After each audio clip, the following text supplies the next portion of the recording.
Above and below the water, there is no escape. Welcome to I Hope You Suffer. Katie, what was the other tagline? Oh, out of time, out of breath. Boo on both of them. Yeah. I thought the tagline would be better, but no, this is what the fuck you're getting. And also, based on this tagline, that's what the fuck the movie is.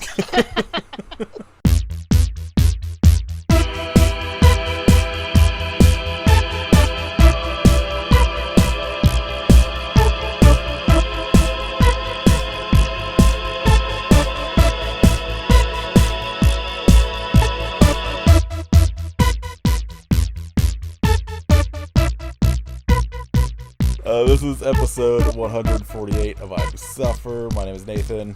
And I'm Katie. Kit is on vacation because he was going to Again? lose his vacation days, so he had to go somewhere. And so we are talking about Octopus 2, or River of Fear, from 2000-ish? I forgot to look. 2001. But we are joined, as you could tell, by Kat and Jazz from the Girl That's Scary podcast. Yay! We're going to talk about an octopus that hates the cops.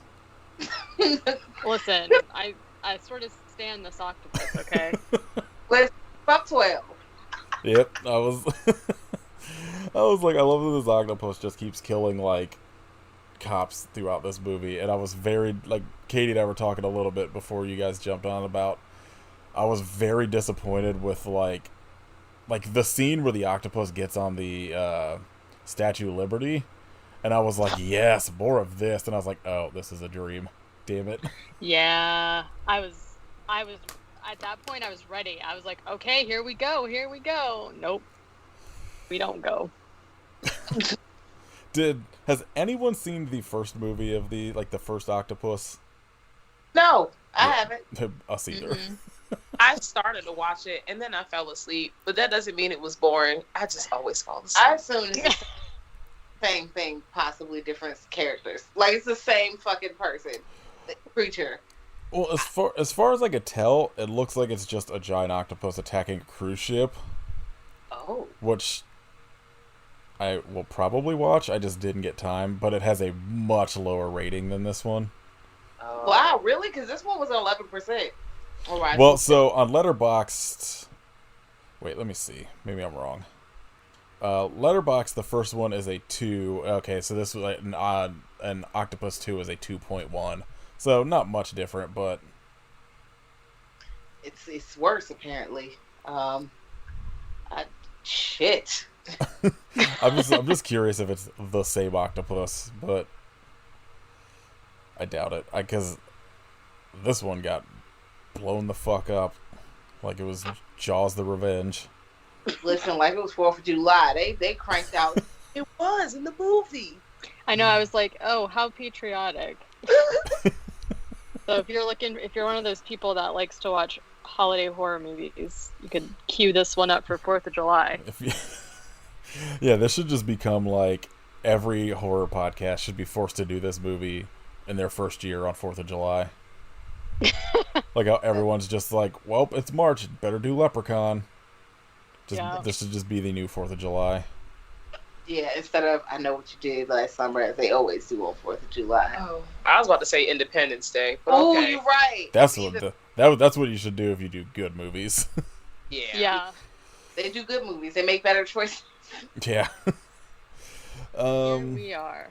All right, so real quick, we have a Patreon shout out to our new patron Teresa, who signed up to get that sweet 5-hour Alien episode. Oh yeah. Everybody could hear Katie's hot takes. Yeah. But thank you, Teresa. I think they signed up as a shredding spirit. Whatever the middle one is. I forget all this. I'm real bad at this. Anyway, thanks, Teresa. Thank you. Alright, so Octopus 2 River of Fear, directed by Yossi Ween, if I remember correctly. I only remember because this is the same person that did Death Train and Cyborg Cop 3 that Kit and I were talking about. Just perfect looking movies. I did not recognize anyone from this movie except for the guy that plays Mad Dog, who was in the Dewey Cox movie. Oh my god. He's also in Superbad, apparently. Wow. I recognized Walter, who is Frederick Laney, maybe is how you say it, but I feel like he just sort of plays the same kind of guy, like a cop and slash and or a douchebag. Yeah, this guy's in sometimes a shit ton of movies. Yeah. Same. That's exact. I was like, I didn't even know his name. It's like, there's that guy. I'm pretty sure I've seen that guy before. He also has a face that kind of looks like another guy's face. So, yeah. How do you go from like The Dark Knight Rises, Men in Black, Con Air to Octopus 2? Yep. It's quite a career this guy's got going on. All right, Katie, do you want to jump into the bare bones plot of this movie? Yeah, so interesting. The guy who plays Nick, who is like the main character, plays Ted Bundy in a Ted Bundy movie. Oh, he was in Mars Attacks. Wow. Really? Okay. Yeah, as just some kind of reporter. So. Oh, that's weird. Yeah, 'cause he's not listed on Letterboxd as being in that. Just shows him under Slender Man and The Collector. Yeah, I see Slender Man. Did anyone watch Slender Man? No, I did. Oh. It looks bad. It was not scary, and I was bored. On Letterboxd, I'm looking at like everyone I follow that watched it, and every single there's like 10 that are like it's all 1 or a half star. Was mine on there? Because if not, I need to go ahead and put a 1 in that bitch. Yeah, you have a 1 star. I went to theaters to see this. Wasted my money. Boo. Yeah, I was gonna pick it for the month that we did, like the worst movies we could find, but this specific one wasn't streaming anywhere, so I haven't seen it yet. But yeah, do not pay. Please don't pay. Okay, sorry. Okay, so this movie basically starts with some shots of the water, and we see the skyline of New York City. And there's a guy who is basically just making fun of the 4th of July. And him and his partner, I guess, have been drinking, or he's drinking. He's slopping around. He goes down to the dock and like gets in this boat. It's just kind of like flopping around. And she's like, hey, be careful. Like, I don't really like you flopping around in that boat. And then some tentacles come out and get him. So it starts off pretty good. Because these are like real, these are practical effects tentacles. And I was like here for this part. So yeah, anytime the octopus was actually doing shit, I kind of liked it. It was all of the shit in between. I didn't really care for the CG octopus parts, and I didn't really like the glowing eyeball, but yeah, I guess I forgot to ask. What did everybody think of this? Like generally, low budget Snorefest. I'm into the octopus stuff though. Like, I wish it was better because I'm like, you know what? The octopus is underutilized. We got all these fucking shark movies and all these alligators and dinosaurs whooping ass. I'm like, octopus, octopi, is it octopi? Whatever. They got a whole bunch of fucking arms. They could fuck people up. 40. And then they give us this, and then the octopus is not fucking people up like I want them to. Yeah. So, because I'm like, if you're doing a cheap, low budget film, what you need to be focusing on is wild, ridiculous kills. I feel like an octopus should have stuck its tentacle in somebody's mouth and reached down and find out. Yeah. It's wild to me that like sci-fi hasn't jumped on something like this yet after like You think they'd be like, well, the shark ones are doing well. Why don't we look into like something else underwater? Because like, I agree. Like the stuff in this with the octopus, I genuinely liked it. Like it's not shot great, but at least you like Katie said, there's like a pretty good amount of like practical, at least tentacles like slapping people around and like doing shit. And there's a scene where Choking like them out. this octopus is massive and climbs and destroys like the Statue of Liberty, that I was like, this fucking rules.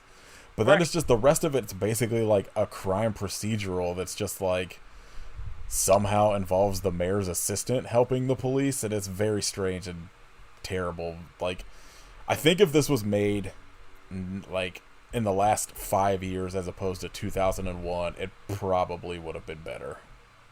Yeah, I think they probably been able to do more with their budget than what they could now because of digital effects and how far they've come. True. They probably had to, shit was expensive in 2001 for the computer shit. But they didn't really need that much of the digital effects. Like, I mean, so I had a mixed feeling about the usage of the CG, because obviously, the CG, then like CGI is crazy. Like, that's just a sentence. It's low budget 2000.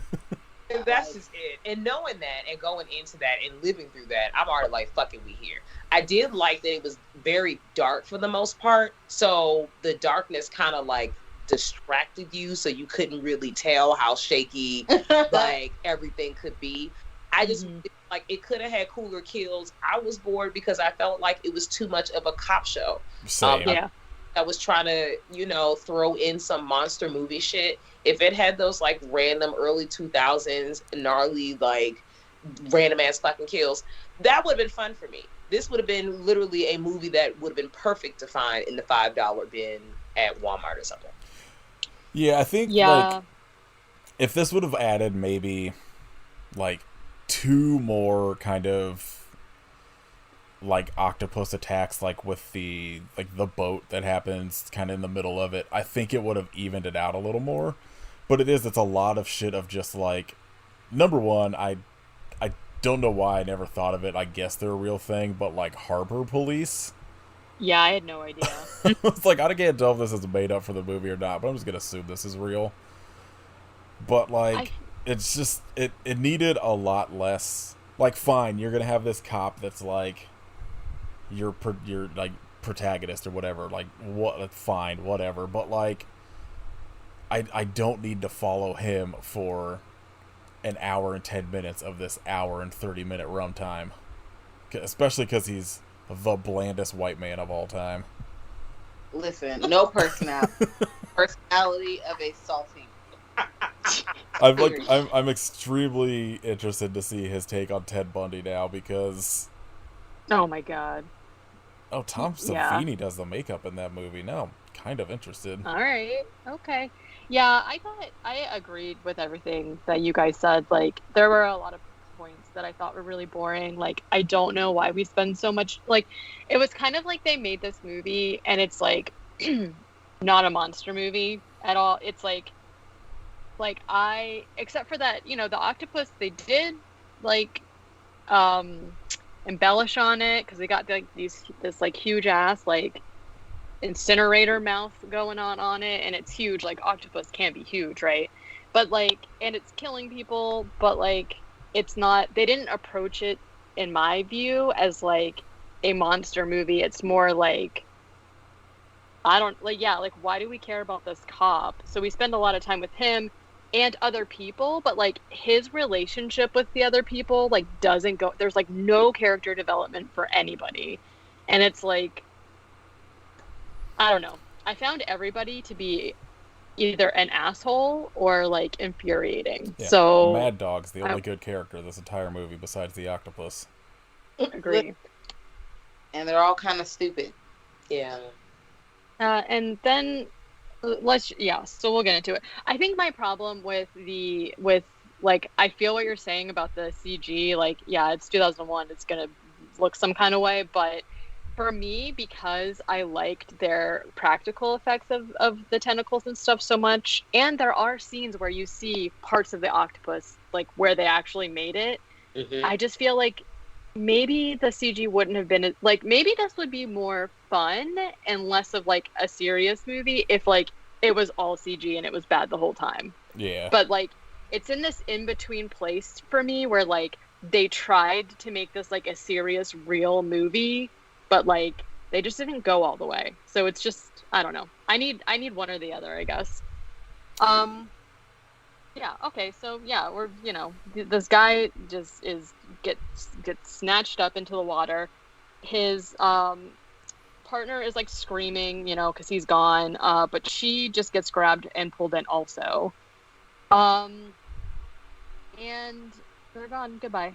We also see somebody like lurking in the bushes, like having witnessed what just happened.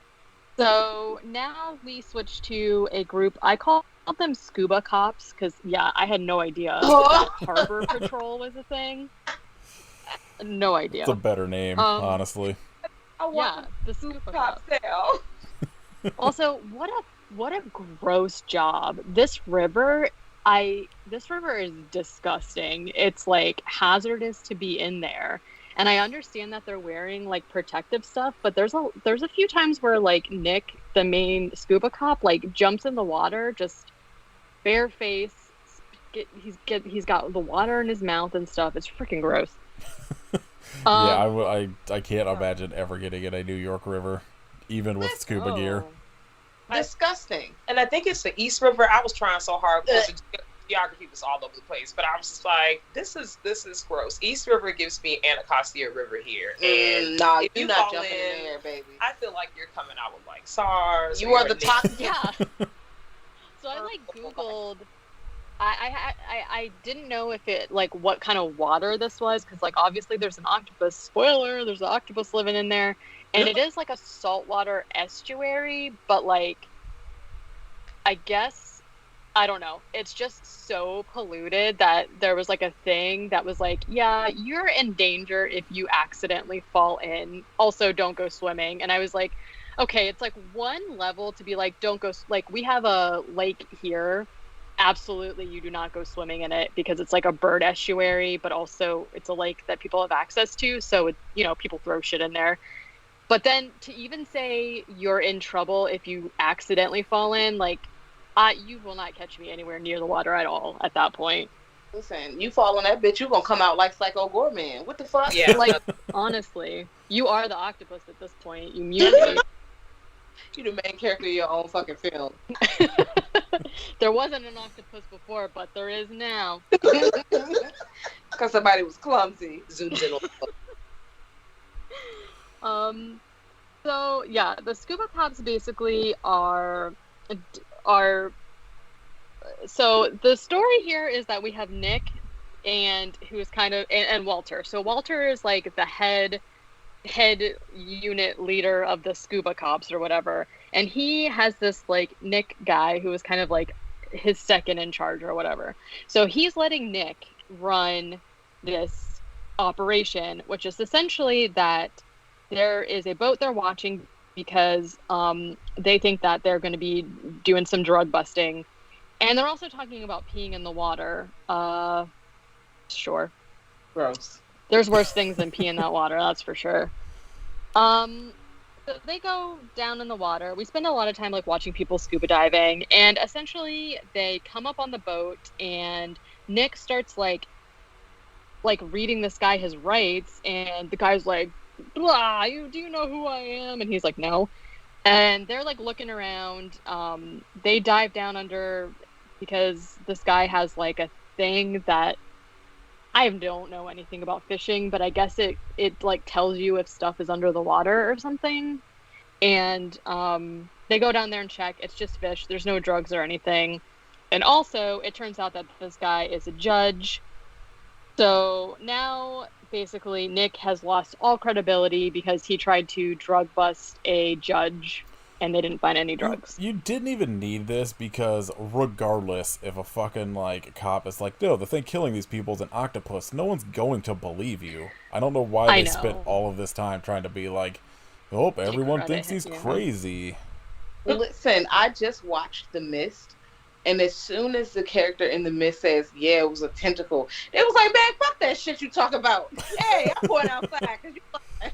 I feel the only one to be like, you don't say. Leans in. Are you serious? Tell Because me I believe more. your ass. Because Yeah. I'll extra reason not to go near the water. Come on. Thanks. Yeah, I'm like already not going near the water, so Yeah. just So tell me this is there's a an pretty. octopus in there. I'm good. I'll stay over here.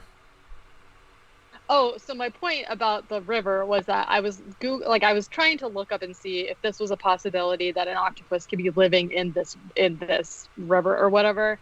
And like I think the the idea that the pollution is so bad makes me think that no, like an octopus could probably get there, but like it's not going to survive.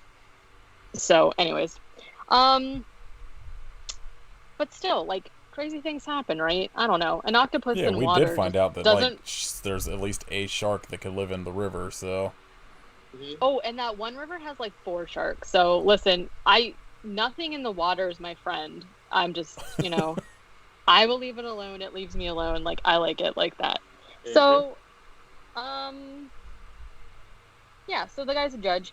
So Nick and Walter are basically getting chewed out by their captain, who is like, Nick, basically he's like, you're a fucking idiot. And Nick is like, okay, but like that boat is registered to a 2-time drug offender, and it like makes all of these regular trips out to the water, and then all of a sudden drugs end up everywhere. So like, can you really blame me for thinking it? And the captain is basically just like, whatever, you're stupid. Also, I need you guys to go to Pier 42 because they've been having some electrical problems, and I need you to go down there in the water. I guess there's electrical cords in the water. I don't really like that, but they're going to go and check it out. did anything ever happen? Did I miss something happening with that storyline with this fucking... Yeah. Didn't... Well, so basically, they're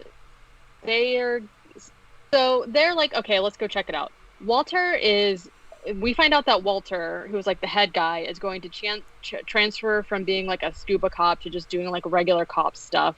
And he wants to recommend Nick to be the unit leader. And he's like giving him a pep talk. And Nick is essentially just like, yeah, I don't think that's going to happen. So when they go to like check it out, the reason they were having electrical problems is because the lady who got like octopused in the beginning is like tangled up in the electrical cords. The term octopus is like should be a forever thing. But well, we're gonna use it here. So they're like, oh, there's a body. They talk about it. They pull her out or whatever, but they think this was just like a regular guy that like. I just like don't see how you could think that this was a regular person, because the idea well, I mean, I guess she could have just been drowned, right? But like, I feel like you'd be able to see tentacle marks on her or something, but this is not addressed ever. Like, no bed person that they find is ever like, oh, hey, it's kind of weird that this person has like tentacle marks or you know what I mean? Like, they don't. Yeah. I don't know. They're the police. They're not doing real work. They're not investigating here. No. They're just like, yeah, it just was a guy, a regular guy. They picked up bare hands. Yeah, that checks out with police work. Yeah. So then we meet Rachel, who is the mayor's assistant. I'm not sure why they went with mayor assistant instead of like a reporter, but she essentially shows up and is like, I'm from the mayor's office and I need to ask questions because the people who disappeared are tourists who are coming here for like a 4th of July celebration, and we want to make sure that everything's like kosher essentially. And Nick is very rude to her for no reason. Well, I literally, like, I thought this was going to be like her faking that and being a reporter. Right.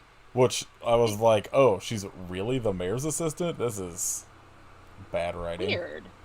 Yeah. So he's basically rude to her and like is just like, everything's fine, goodbye. They find a bottle of what the label says is Mad Dog.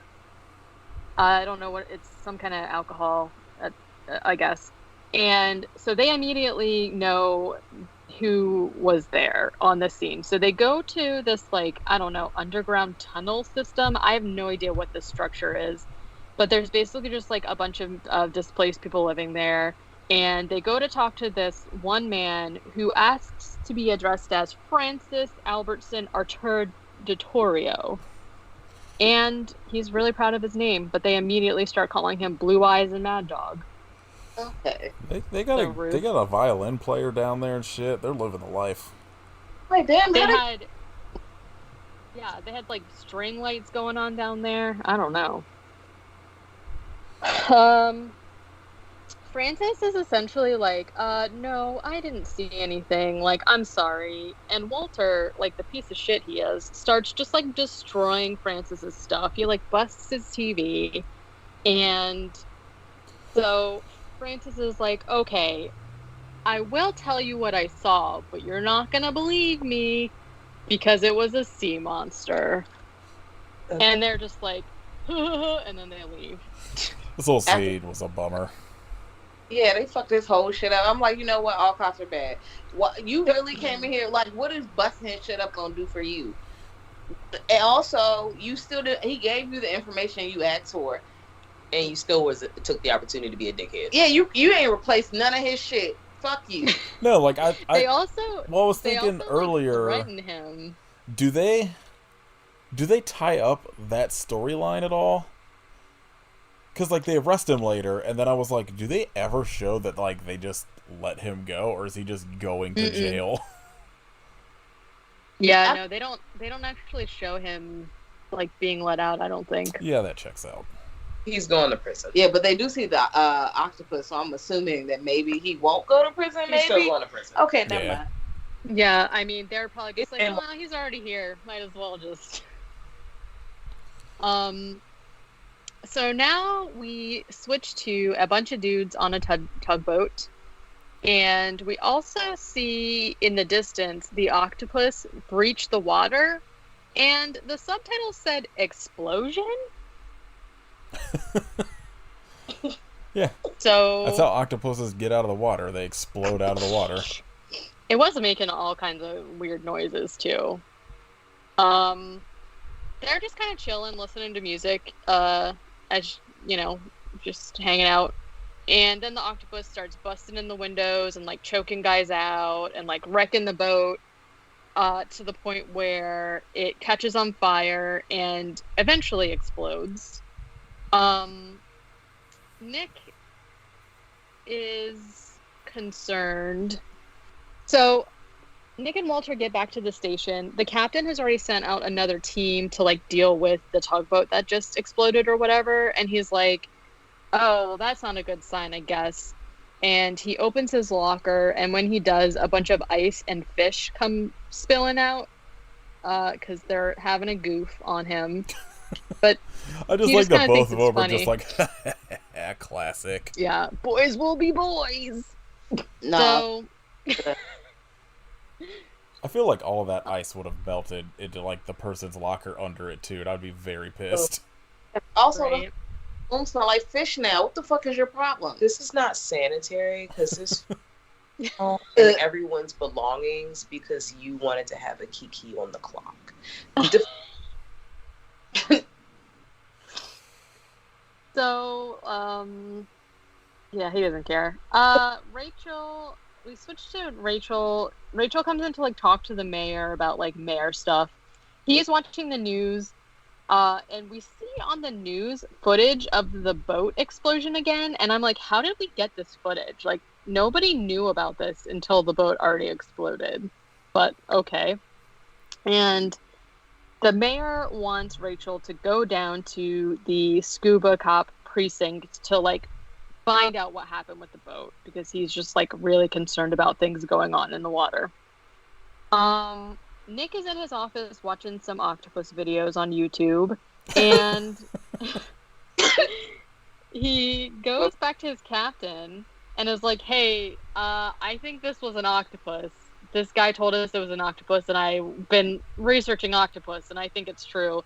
The captain, of course, doesn't believe him and is, again, a total dick to him. Rachel arrives and she is asking them about like water safety and the boat that exploded. Nick is essentially just like, the boat exploded because it was old. So everything's fine. Like, that's just a justifiable reason. Yeah, it's old. Things that are old just fucking combust, bitch. That's right. In the middle of the water. So then we get this really weird scene where Rachel has to go like escort this bus of children by herself.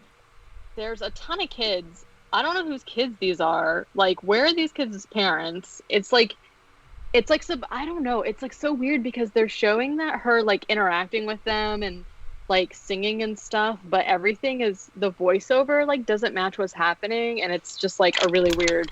She's like, "Don't be running around with those flags. You'll poke your eyes out," and stuff. It's very strange. All I could say is the one little kid that's just like, "This is the best day of my life," made me laugh so hard. Listen, my note is, damn, you need to get out more. Man. What the fuck? Why is that the best day of your life? Also, ma'am, you are out of ratio. You should not have more than 8 children with you, max. Somebody needs to call licensing. Yeah, this was in 2001 when nobody cared about their kids. This is true. You're right. I mean, I will be back to pick you up in 12 hours. Yeah, because clearly the movie goes on and it's nighttime, and you're still like, where the fuck is your families? yeah, and she's still got these kids by like running around New York. One of them, the one girl, Anna Lee, who is apparently her favorite, is in a wheelchair, so she needs like to be, Rachel needs to help her, but all these little kids are like running around. I don't know. It just seems like a bad idea. Yeah, she's like, she says I think it's Anna Lee was her name. She says her name so many times, and then she's just like, "Miss Rachel, this is the best day of my life." I'm like, what are they even doing? Planting like, little tiny American flags. Listen, yeah, they just, I don't know. Stinky behavior. I don't like this. Why flag in the first place? I don't understand. Also, girl, your skirt is real short for this school trip. The principal was definitely calling you to the office to have a discussion about the dress code. The process. I'm tired. Yeah, so this scene is kind of long and it's really weird. So now Nick and Walter are just patrolling the river. They respond to a flare that was set off in which somebody says that their friend was drunk and fell into the water. We already discussed how that's bad. And Walter is like, okay, I'll go down and have a look. So Walter goes down into the water and immediately gets attacked by the octopus. He's struggling for a while.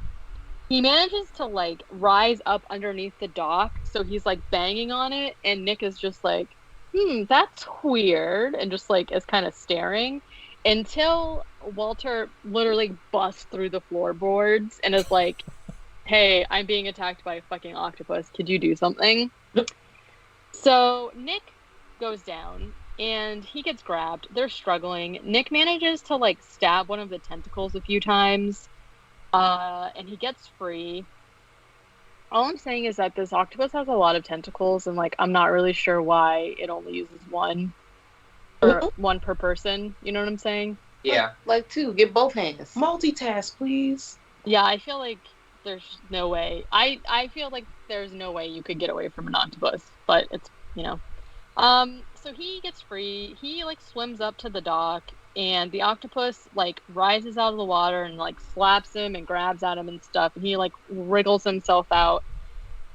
He runs up. I have no idea what this machine is called. It's just like construction equipment. Yeah, but it's just like it has like a huge claw. So I guess you would just use it to dig like a really move like a lot of debris around or whatever. Yeah, it's like an earth mover type thing. Like but you just like scoop out dirt and move it basically. Yeah. So he gets the claw.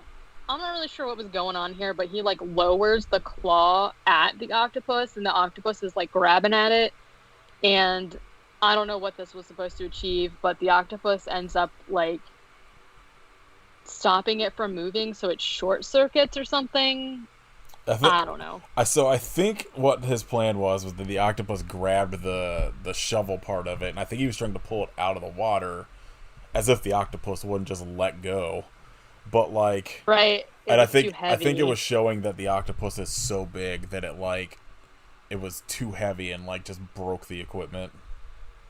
I would have just like released the claw onto its head and hope it got knocked out or something. I don't know. My favorite thing in this entire movie is that this cop that's like being attacked by the octopus spends the entire time basically being fucking Danny Glover in Lethal Weapon, where he's like, I got 1 more week till retirement. I'm getting too old for this shit, and then dies. Yeah. Like, the minute he was like, I got 1 week till like I'm retired or like whatever, I was like, oh, this dude ain't gonna fucking live. He was picking out a chair and everything. Don't pick out a chair. Yeah, that's how you know. It's the end. So then the octopus is kind of just like, okay, fuck you, and like leaves. This is when Nick just like dives into the water with his naked face and his mouth and stuff. Pretty gross. But it's too late. The octopus has swam away with Walter. See ya. So then, Nick goes to it like cuts to the captain like making Nick take like a ink blot test or whatever, and like in his defense, that ink blot did look a lot like an octopus, so I feel like there was some shenanigans going on there. I like all of this was so unneeded. Yeah, because then we just get more of like Nick and the captain arguing with him about whether there was an octopus or not. And my question to the captain is like, if this wasn't an octopus or like something didn't specifically happen to Walter, he is gone. What does he think happened? Like, he doesn't seem to think that there was foul play, but Walter's just gone. Like, does he think there's a man down there and an octopus? Like, does he think it's Scooby-Doo? Like, no, you gotta call the fucking FBI because we need to investigate your stupid ass, because the man said it was octopus. I seen the octopus. I'm telling you again, I saw another octopus. Okay? We have witnesses. Please investigate. Do your fucking job. Like, you would think the more these people were disappearing, there would just be, like, at least a sweep of this river, at bare minimum. Like, or I still don't understand, like, what else he thought was happening. Like, they have scuba equipment. He can see underwater. It's not like Walter just, like, went into the water and then never came back, and then the guy was like, oh, yeah, it was an octopus. Like, I don't know. He needs to be fired. So basically the captain's like, okay, I am going to, like, he orders him to go rest, essentially, and, like, put someone else in charge of the scuba team. And he's like, I think you'll understand. And I was like, I don't fucking understand. So then Nick is, like, going through Walter's locker, and Rachel comes in to, like, give her condolences, and he's just like, he's like a fucking bitch to her again. And then he's like, wait, I'm sorry, like, I'm just going through it, and they have a moment about, like, basically just that life is hard, and they bond over it. So this scene got me, because at first we immediately cut to, like, it's the 4th of July, and there's, like, a ton of people everywhere, there's fireworks, and I was like, what? What's happening? It's the 4th of July already? Like, I'm fine now, because then the octopus, like, comes out of the water, and it's, like, wrapping its tentacles, like, slowly up the Statue of Liberty, and I'm like, okay, finally, some action, because Nick is up in the top of the Statue of Liberty, and the octopus is, like, and, like, rips the head off, and he falls, and he's screaming, and there's people screaming, and people dying, but then he wakes up because it was just a dream. Yeah, this is the best scene of the movie, and I was so mad when you put it together about halfway through the scene. You're like, okay, this is definitely a dream, but I was like, come on, make this real, Bamboozled. make this shit be fucking. This octopus be 800 feet tall. Yep.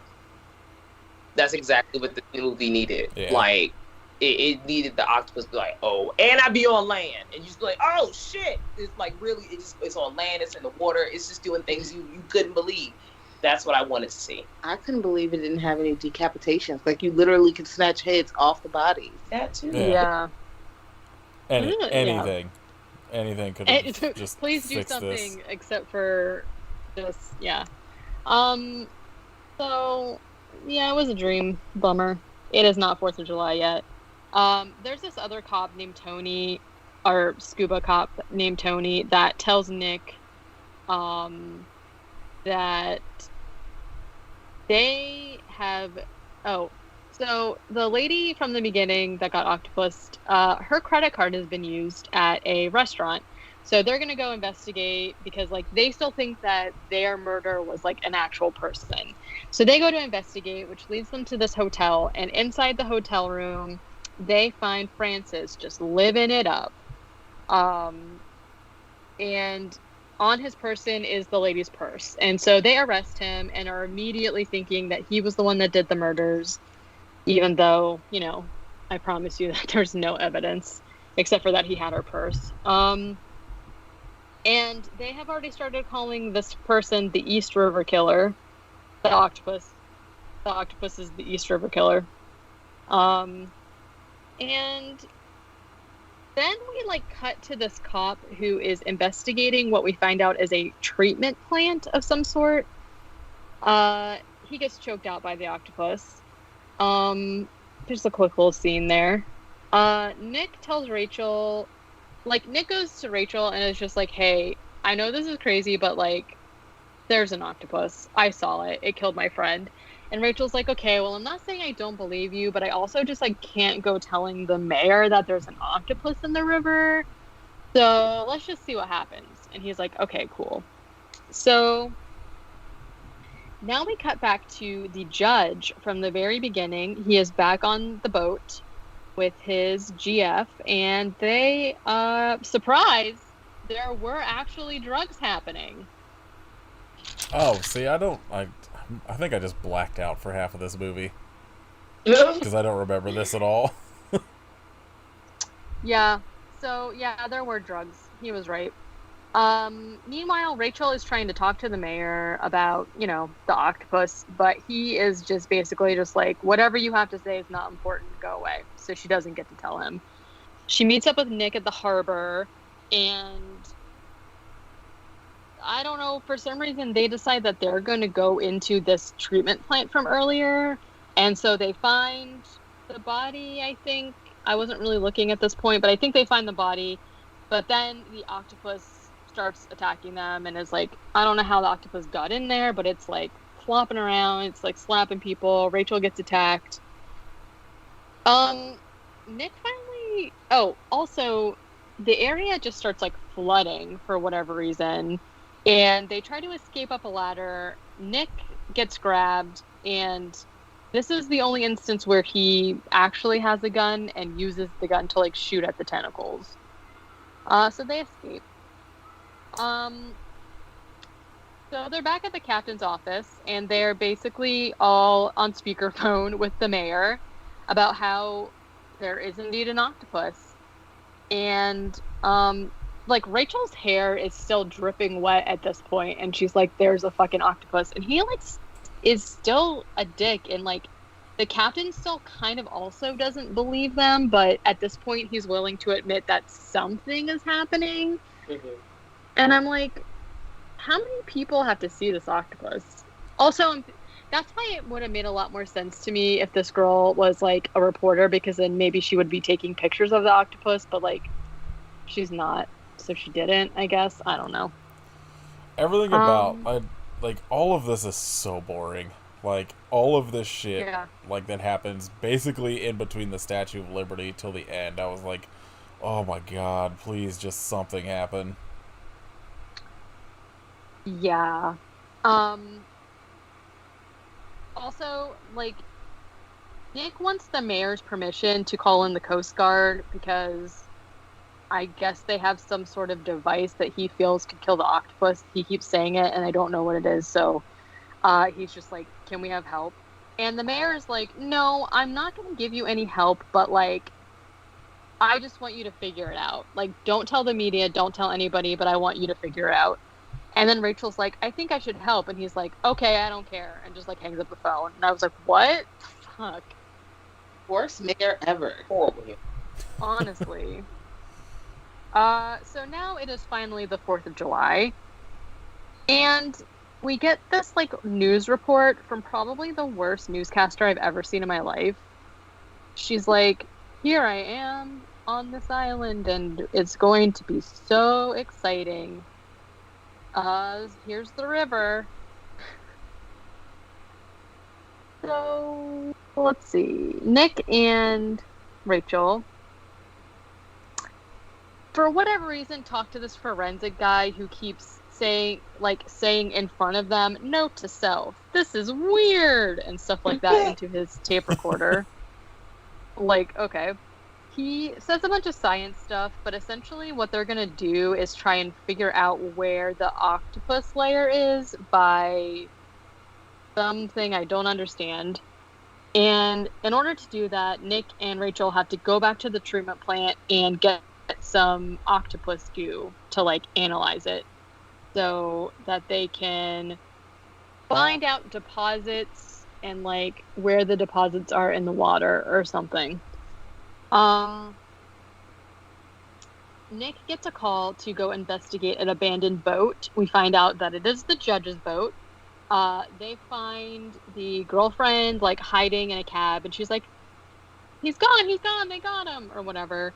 They go down into the water, and they find the drugs, and they also find the judge's, like, diver who would dive down into the water, and, like, there was drugs down in this box on the ground or something. I don't really know how it works, but they also they find the drugs still down there, and we also see the dead diver. This is when the octopus shows up, and they have this, like, shot of it, like, roaring at us, and we see the beak, and it is pretty gross looking. And, like, when they start, like, showing other parts, because you see glimpses of, like, the eye sometimes, but then they start showing the mouth, and it's so, like, ridiculous. I was like, okay, I'm kind of on board with this. It's gross. I don't want to be in there, that's for sure. Well, yeah, I don't think anybody does. That's somebody. And then in does. order to, I don't want to know them. They basically feed the dead diver to the octopus and get away. I just feel like this octopus is really easy to get away from. Yeah, unless you're a bad cop.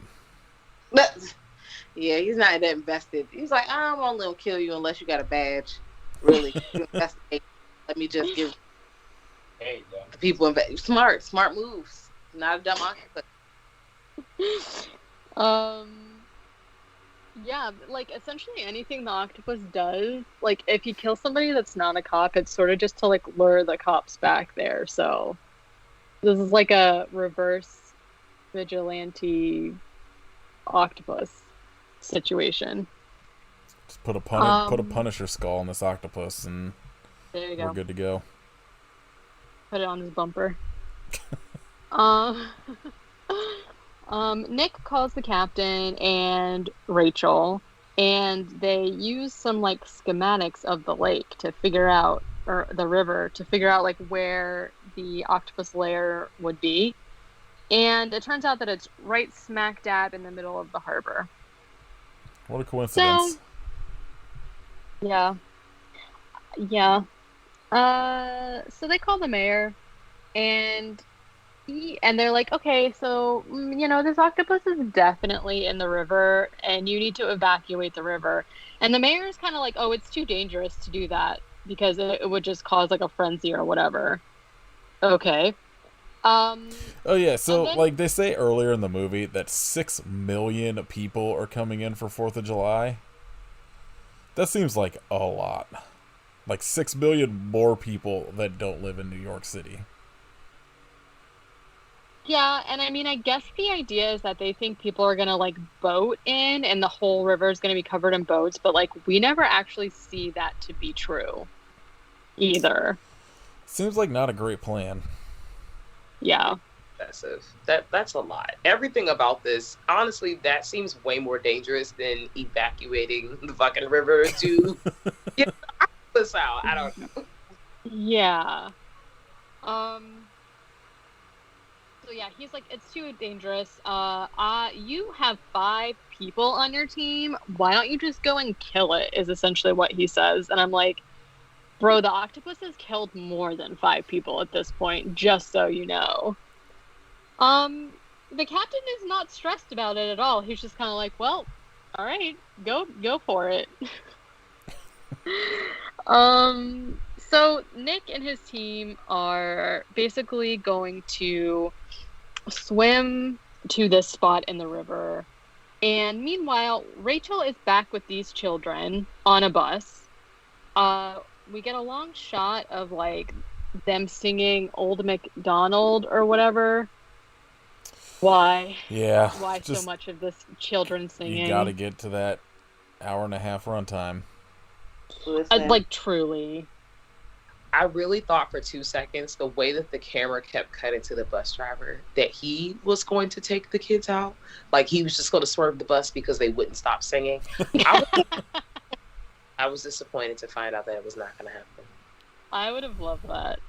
I also, like, expected a lot more with this because, like, I thought when they kept, like, cutting to the bus, I was like, oh, shit, some shit's going to go down with this bus. I was hoping so this octopus is in the river. We don't get any bridge action with it at all. I thought maybe the bus was going to go over the bridge and then the octopus was going to like take the bridge out and the kids were going to go in or something.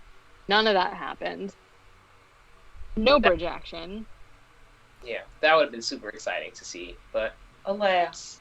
Don't got the budget, I guess. It's fine. Yeah. So then, you know, Nick and his 4 people are just swimming around. They swim for a while because they have to like stop their boat and then swim around something to find the octopus. The octopus finally appears, immediately gets somebody, and they struggle, but they're dead. One of the guys is what they kept referring to it as nuking it. I have no idea what this thing is. It's like a bomb, but it's like in a harpoon gun, I guess. God, I missed all that. Yeah. Yeah, so they shoot a nuke at it, I guess. And I think at this point, I think he missed the first time because, then there's like all this stuff with this old lady driving a car talking about how ungrateful her child is for making her drive to Brooklyn on the 4th of July or something.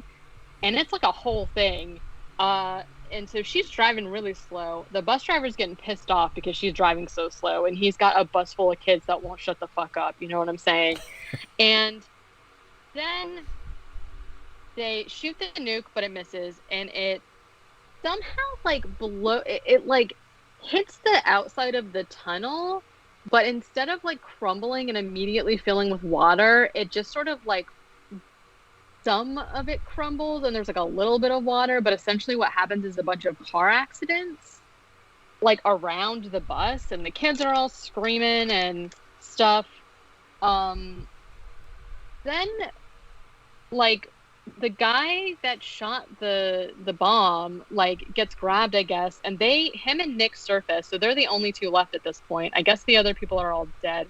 I don't really know that we saw 3 other people get murdered. We did. Yeah. He's basically just like, my arm's messed up. Do it. And so now Nick is going to go face the octopus alone. But it's fine because he somehow very easily swims up to the octopus and plants a sticky bomb on it. Sure. He swims away. It explodes and it is very anticlimactic in my opinion. Yeah. I like. I want to like. How easy is it to sneak up on an octopus? I don't feel like it's very easy. Like, I feel like they have a. First of all, this octopus is huge. I feel like it's pretty aware of its surroundings. Like, can't they feel water vibrations and stuff? I would hope so. Yeah, I don't know. So it explodes. Mm. Whatever. Octopus. Yeah. So, yeah. In the tunnel, Rachel is like the lady gets out of her car and is just like standing there like yelling, and like Rachel and the bus driver go to try and like get her out of the way, and she just like won't let them take her, and it's just like such a long scene and so confusing why they're spending so much time on it. Then they make you think she's got a dog in her car, and they make you think that like they're gonna just leave the dog in there because they're showing the dog barking and there's like water rushing in and they're leaving the dog, and then at the last minute Rachel's like, go get the dog, and I was like, I swear to God, if they did not save this dog, I was gonna turn it off. Listen, y'all got a dog. Y'all could have just grabbed the dog. It's a small ass dog. The dog can fit in the purse. Pick this little mutt up and let's go. And like she got out of the car without her dog. I don't know. I was not here for that. But thankfully they do save the dog. At this point there's like also fire in the tunnel. So it's like fire on one side, water on the other side. It's like slowly crumbling in a way that does not make any sense to me. Then there's... Oh, go ahead. No, go ahead. Well, I was gonna say I don't think we're there yet. Like the fire coming up, like while they're going up the ladder, is so slow. I also just like don't understand how. I mean, I guess because there's gas. I don't know, whatever.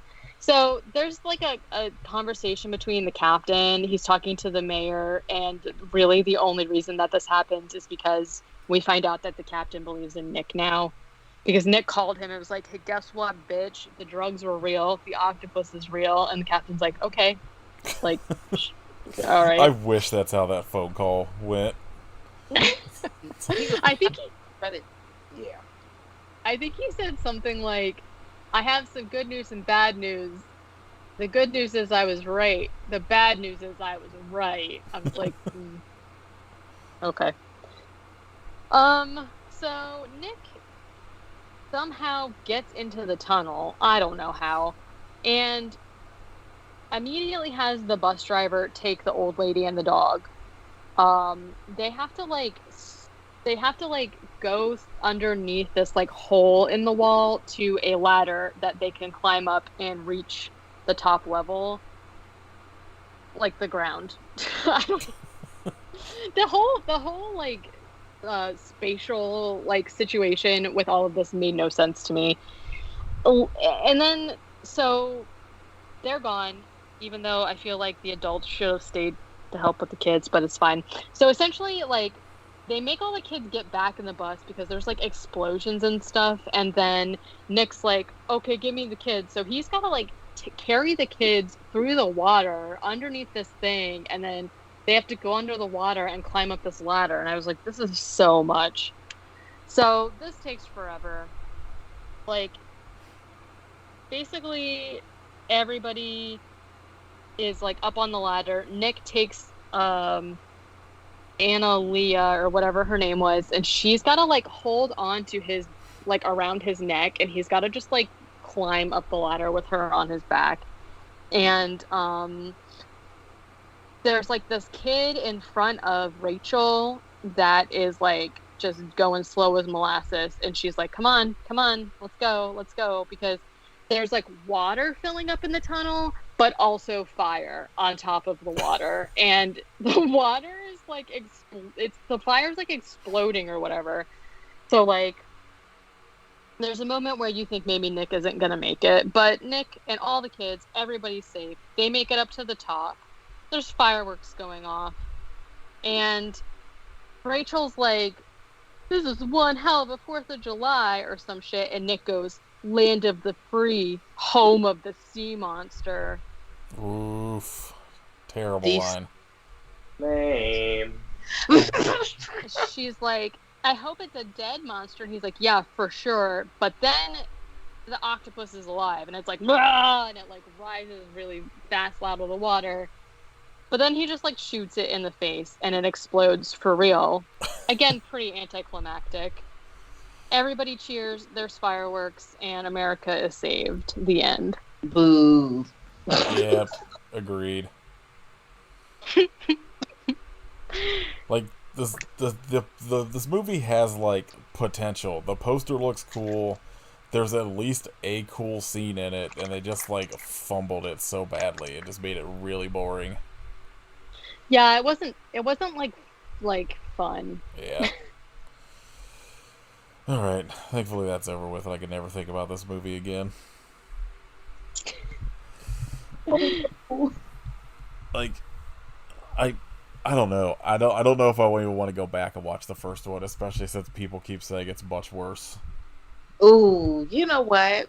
I'm gonna stop doing this to myself. Like, people be saying, like, yeah, Jasmine, don't watch this movie. It's terrible. And I'm like, it can't be that bad.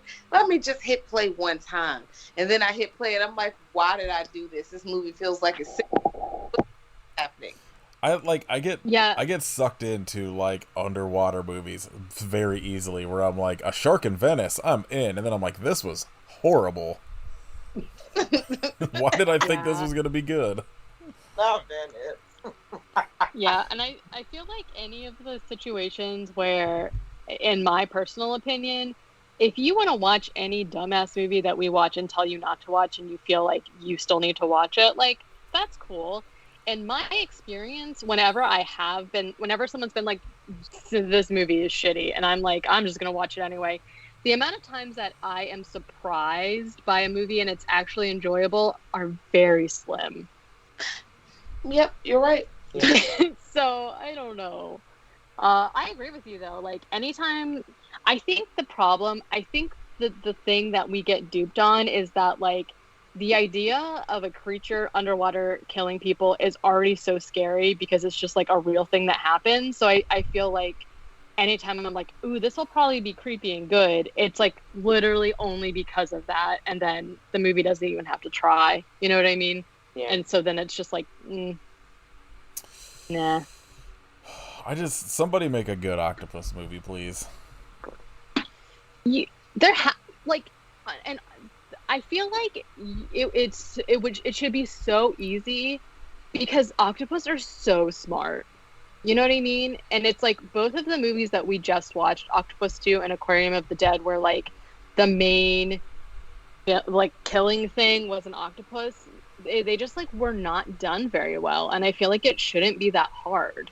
I at least give Aquarium of the Dead some like leeway because it was shot during like the beginning of the pandemic, so this had no excuse. They probably also shot it in like 2 days, so I get it, but I'm just saying, octopus could be so cool. Listen, they could have pulled people through the piers, like turned them into like mincemeat. Yep. Just turn them literally into grounded hamburger, like by pulling them through very thin grates. There were just so many options, and you didn't have to do much. You could have just showed them going down, and then showed the aftermath of a bunch of hamburger meat on the pier or something. You know? Yeah. The other thing I don't get about this movie is that it's rated R, but for what? There's no gore at all. There's absolutely zero gore. There's barely a dead body. Like, I don't know what was rated R. Yeah. Is it? I felt like I barely heard it, but also I cursed like a sailor, so I could have just blanked it out. Yeah, same. Yeah. You drop like 2-3 F-bombs, they give you the R rating. Wait a minute. Oh. You gotta But relax. I didn't hear any F words. Me neither, to my knowledge. Not but even also, the other F word. the movie was so kind of boring. I was probably mute. They probably dropped them in. I didn't know what the fuck they was talking about. This is true. It's probably because Yeah. they have like kids in danger or some fucking stupid shit like that. yeah, it just says rated R for some language, but like, yeah, same with you guys. I don't remember them saying anything, but whatever. All right. Any news, Katie? Yeah. You guys, we get another new Nick Cage movie. Oh, is it Pigs? It's called Pig. I'm in. And it is a revenge thriller about Nick Cage living in Oregon, he's a truffle hunter. From what I understand, someone steals his pig, and he is not here for it. Wow. So, is this like country John Wick, where instead of fucking up with his dog, I you hope fuck so. Because I'm Yes, actually kind of down. I'm here for it. I think the trailer comes out as we're recording this. I think it comes out in a couple days. So by the time this episode is out, I think the trailer should be out, because this movie comes out in July. So Shit. That's in like 2 days. I'm Yeah. fucking way here for this, like, Nick Cage, like, horror, like kind of like genre film thing he's got going on for the last like decade. I'm with it. Yeah. I'm also really here for him to just get revenge, because I honestly hard pressed to find someone who would be more terrifying to be coming after you than Nick Cage. Listen, because Mandy, yikes, terrifying. Yeah, so we'll see. Okay, so also I heard that they are making a series based off of the Watcher story, which is one of my favorite. I don't know, it's like not, I guess you would lump it with true crime, but like it's not really, no one's died or anything. If anyone wants more info, there's been a ton of podcasts about the Watcher house. They actually had movie rights for it back in like 2018, but it's been moved to being a series, which I originally was really excited about. But then today I found out that Ryan Murphy has the property. Oh. He's not my favorite. I'm going to watch it anyway. That speaks volumes. Yeah. Honestly, it could be great, but it could also, be ridiculous. Yeah. Just think of AHS in about 8 great episodes. And ridiculous. Goes left. Can't. I just don't know. I think maybe like it could be fine because this is like a real story. There's source material. It's not just like, it's not like, I don't know. We'll see. Yeah. The thing is though, I'm definitely going to watch it because it stars my girl, Naomi Watts. Oh. And also Bobby Cannavale. I don't know how to say his name, but yeah, I don't know who that is. If you Google him, you'll recognize him.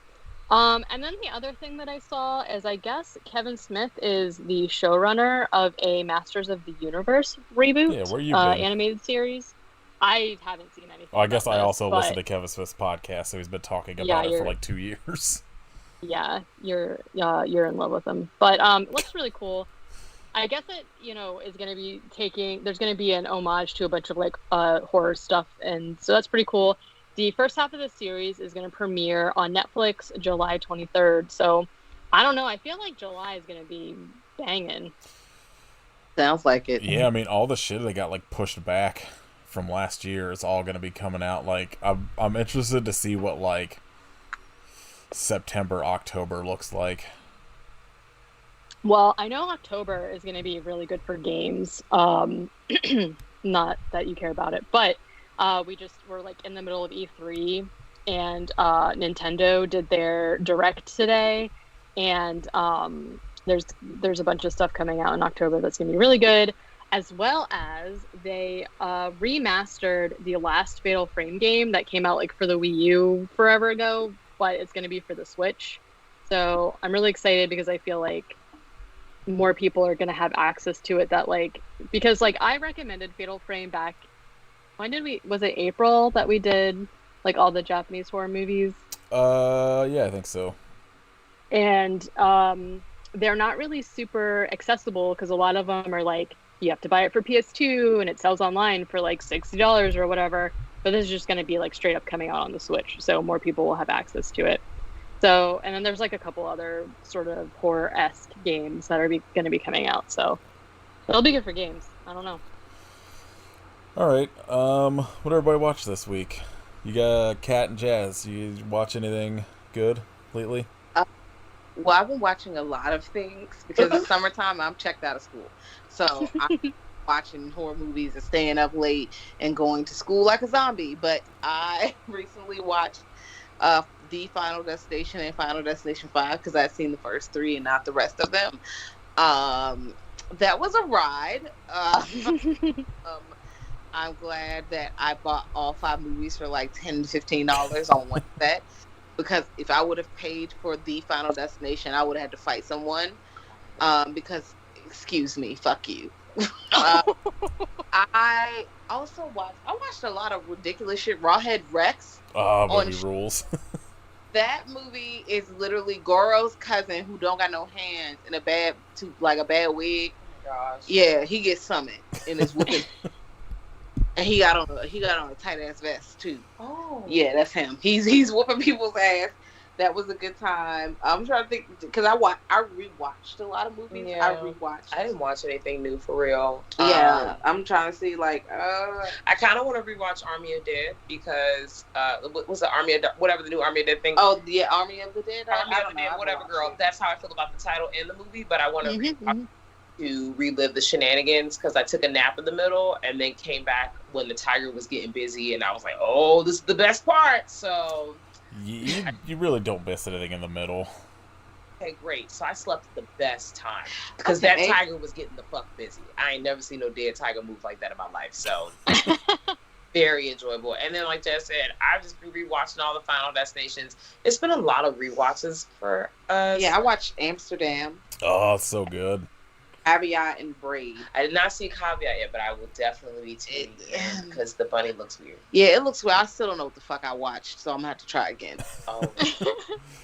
That one's on my list too. Yeah, it does have creepy moments. I just feel like I was partially distracted. But even so, I wasn't distracted enough where I'm like, damn, I don't know what the fuck is going on. I feel like it's one of those artsy fartsy films. Oh, girl. Okay. It's creepy, but then it's like, oh, stuff, illusions. Okay. I'm like, girl, I don't feel like I'm in an art exhibit anymore. Listen, I'm not at a museum. I'm trying to have some home entertainment. I love it. I don't want to feel like I'm in it while I'm sitting in my underwear and socks at home. Listen. What did you guys watch? Yeah, go ahead, Katie. So, we are watching through the Conjuring universe movies, and so you guys don't have to hear about me. I ranted about it last episode, and then anyone who is listening to our Amityville bonus episodes on Patreon, I also ranted for half an hour about it on the newest episode, which drops today. Yeah, it came I think out Nathan today. said. So you can hear part 2 of me ranting. I'm not going to rant today, except for, so we watched Annabelle, and we watched Annabelle Creation. Fine. The first Annabelle was fine. There's actually some stuff in it that I really liked. My issue with these is, we're back dealing with demons, and I'm just, over the demons right now. I guess it was just kind of poor planning that I'm watching all of these as well as the Amityville, because most of Amityville is also demons, so I'm a little demoned out. But there were some stuff in the original Annabelle that I thought was very cool. The second one is not my favorite movie. I didn't really care for the origin story that they made up, but I do really like how they loop the movies together. So I don't know. I personally thought Annabelle was fine. I think I gave it a 2.5. I would skip Creation. So now we just have, what's the new one? Comes Home and La Llorona, and then we'll be done. And so yeah, we watched those. I also watched Warlock from 1989 for the first time. Well, that's a fun time. Yeah. It was pretty fun. My husband and I started watching this show called Silent Witness, and it's a crime show from the 90s, and it's a little intense. It's a BBC show, so it's a little bit more graphic than normally we watch Matlock and Columbo, which is not graphic at all. This is a little intense for bedtime watching. So we just put it on randomly, and I was like, oh no, I've never seen this movie. It was pretty fun. I liked it a lot. I don't know how the sequels are, but we might continue. at least the second one, and I remember it kind of going downhill quickly. I'm sure, But I yeah. feel like they're probably still like at least fun to watch. Yeah, I mean, it starts off at 100. It starts off crazy. And then the thing that like cracks me up about it is that like now as a adult in my, mid 30s, it's like really funny to me how age is portrayed in movies because like the plot of the movie is that like the warlock guy like puts a spell, an aging spell on the main girl, and by the time she's 60, they have her decrepit. And I'm like, listen, that's not what people who are 60 are really like. So I thought that was really funny. But yeah, we really enjoyed it. And then last night, I tried to watch The Amusement Park. And I watched like half of it and I turned it off because like I really feel like you got to be in a certain kind of mood to watch that movie. Yeah, it's bleak. But I hated everything that was happening in it, and I just like could not deal with it in my current mental state. So I turned it off, and then I watched Reunion, which is on Shudder. I don't know if it's a Shudder exclusive or not, but it's kind of like a psychological gothic thriller, and it's kind of like one of those movies where like yeah, like you said, not really sure what happened. There's like a lot to be left up for you to sort of decide, but like I enjoyed it. So if you're like into that kind of thing, I would recommend it.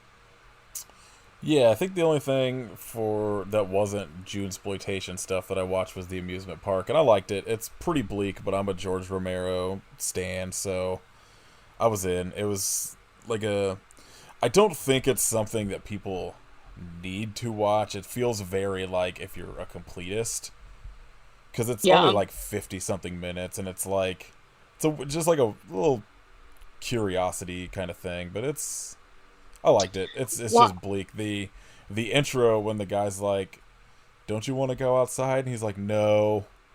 Well, you like the people are fun. No, I was like, I feel you, Nothing's dude. out there. Yeah. I like was really confused because I didn't know anything about it, and then once I read the purpose, like why they made it, I was like, okay, I get that. I was like, but I hate everything that happens in this, and it makes me feel so Sad. awful. Yeah. I had to turn it off. Yeah, but it's definitely interesting. Yeah. So I won't go through everything because I watched something like 28 movies this week. But some of the highlights, I rewatched Zombie for the first time in a while, and that movie still rules. And then I watched Zombie 5 Killing Birds by Joe D'Amato, which was pretty good. I watched Part 1 and Part 2 of Batman The Dark Knight Returns animated movie, which is still one of my favorites. I rewatched Prometheus, which I still love. Earth Girls Are Easy, still perfect movie. I rewatched Heathers. Yeah, that's one of my favorites. Rewatched Day of the Dead, which is still one of the best. I watched for the Kung Fu Day. I watched 2 extremely bad Kung Fu movies. One called Firecracker that I don't recommend, but then I watched one called Furious that's on Tubi right now. That like is like I saw somebody in a review call it the holy mountain of kung fu movies because it makes no sense. You can never really tell what's going on, and the poster for it is like filmed in Hollywood, no dubbing at all, and everything is so insanely dubbed that it's like out of control. Like it's almost like like if you watch like the movie Demons, where everything is so wildly dubbed that like a lot of the voices don't even make sense with the characters. At some point, like a dog goes running by and it's dubbed with someone saying "arf" a bunch of times. I love it. Like that's how that's how dubbed it is. It's wild. And then the last thing I watched before I had to watch this fucking octopus movie was Jim Wynorski's The Return of Swamp Thing, which is extremely goofy, but I still love it. Alright, shout outs. Cat and Jazz, you got something cool you would like to shout out? Shit. Shout out to you. Shout out to you. Yeah. Let's start there. Yeah. And watch more horror and shit. And don't be a wet towel. Enjoy yourself. Suspend your disbelief. Absolutely. Yeah. Absolutely. Just unless it's for Octopus 2, then Yeah, different. no. I mean, you have to suspend your disbelief. Cops are assholes. Yeah. That's it. Yeah, right. What about you, Katie? I'm gonna shout out a music, a artist called Button Masher, who basically does like chiptune. He does video game covers and also originals. I follow him on Instagram, which is _Button Masher. And he posts like a lot of his videos. So he does a lot of covers for like Sonic the Hedgehog, Mario, like that kind of stuff. But when he posts them on Instagram, he has like the video of, like the game behind it, and it's like cute and stuff. But you can also find him on Spotify and such as that. So yeah, if you're into like chiptune, definitely check it out. Mine is the return of Queer Horror Cult. They took like their last episode was in May of 2020, and then they just showed up with an episode this month at the beginning of the month for Pride about hunky boys and Psycho Goreman and stuff. Yes. And I was very excited to see them back because they're one of my favorite podcasts. So go check them out. If you haven't listened to their back catalog, they have something like 78 episodes, I think. They're all really good. Lori is like extremely knowledgeable about like all aspects of horror and like almost to like an academic standpoint, but also extremely funny. So that's good podcast. Go listen to it. Also, Girl That's Scary, because they shouted us out. Yeah. Next week we're doing Mermaid Lake of Death. Wow. Yes. I know it's gonna be bad, but I'm so excited. I've wanted to do it since I first saw the poster. Yeah, it's gonna be real bad. I need to watch and prepare to hear that episode because I'm interested. I think this might be a Russian movie. Oh. Okay. The guy who directed it has about 47 vowels in his name, so I'm not trying next week. Poster looks very cool, but I don't know. We'll see. It's got a 1.8 rating on Letterboxd, so I'm not expecting great things. Great. Yeah, that's on Tubi if anyone wants to watch before. Alright, yeah, so that'll be next week. Cat and Jazz, you want to tell people where they can find Girl That's Scary and all that kind of shit? Yeah, sure, why not? Hey guys. You can find at Girl That's Scary on Instagram and Twitter. You can email us at grltspod@gmail.com. We also have a website, www.girlthatscary.com. We also have a Patreon with exclusive content. Exclusive. You go to www.patreon.com/Girl That's Scary.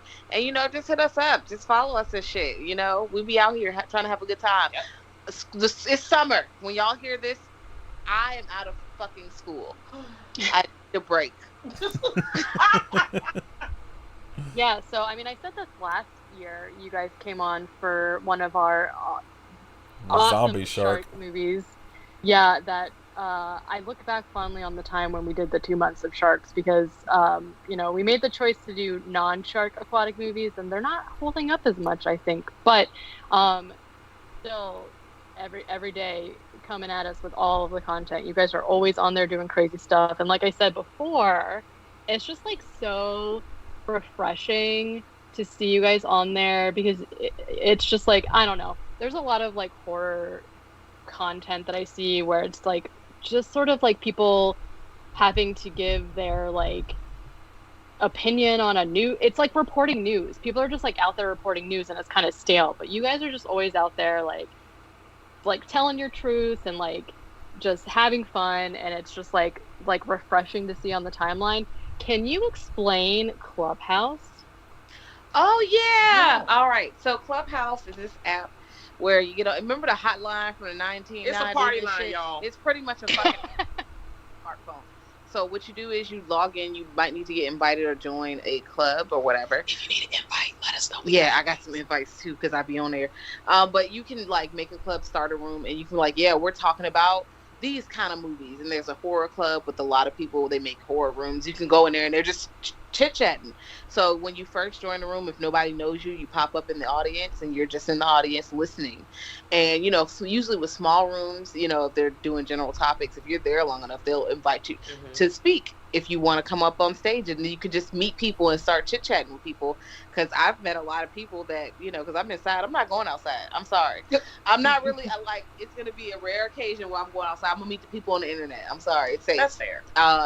So yeah, you just pop up, you make friends, add your contacts, and y'all can start rooms together where y'all are it's pretty much like y'all talking on the phone. Yeah. And if you're in a situation where like you're listening to someone, like maybe some horror director you really fuck with is talking about this movie, their next project, and blah blah blah, you have an option where at the bottom you can literally raise your hand. That's what it's called. And they call it on the stage. It would say on the stage like, I'm about to stand on a stage.